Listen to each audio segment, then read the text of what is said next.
Aquest diumenge 18 de desembre l'Ajuntament del Palomar obria el teló del nou centre cultural, un espai únic i d'excel·lents condicions que des de ja poden aprofitar les bandes locals i grups de música que seguiran així transmetent aquest llenguatge que tot valencià entén també. Un centre cultural ubicat en l'entorn de les antigues escoles que estaven en desús, edifici de rellevància local on a més de concerts ubicarà exposicions, obres de teatre i es destinarà a altres usos veïnals.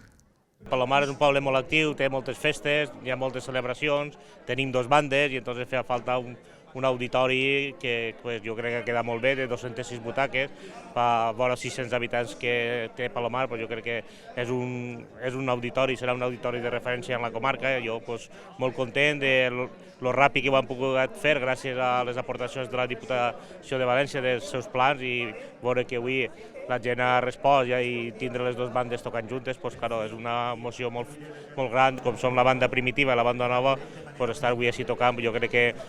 el poble també tenia ganes de veure-los junts. Jo crec que hem d'estar contents de lo que avui ha passat i de tindre aquest centre a partir d'ara acondicionat per fer tota la cultura que vulgui fer Palomar, i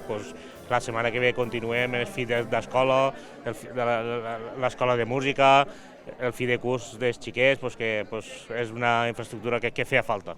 Un projecte que arrencava el 2017, primer amb convenis directes amb la Diputació de València i del 2019 fins al 2021 sufragat a través del Pla d'Obres i Serveis. En total, la Corporació Provincial ha invertit un total de 620.000 euros, que ha convertit aquest edifici de les antigues escoles en un espai on prima la cultura. Estem d'enhorabona avui de poder estar així al poble del Palomar inaugurant aquest centre cultural, que serà, per tant, un referent més i un actiu més del poble del Palomar per a que el disfrut del poble,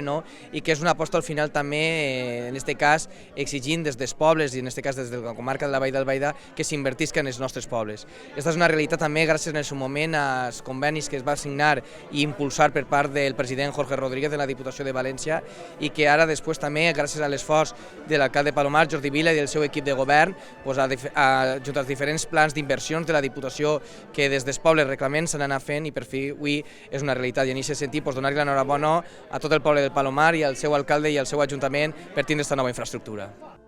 Un nou centre cultural i d'oci que donarà servei a les associacions, especialment les de dones, majors i joves, amb la seva programació de millora de la salut, a les dues bandes de música i als alumnes de l'Escola de Música Municipal i als centres educatius per acollir els seus espectacles.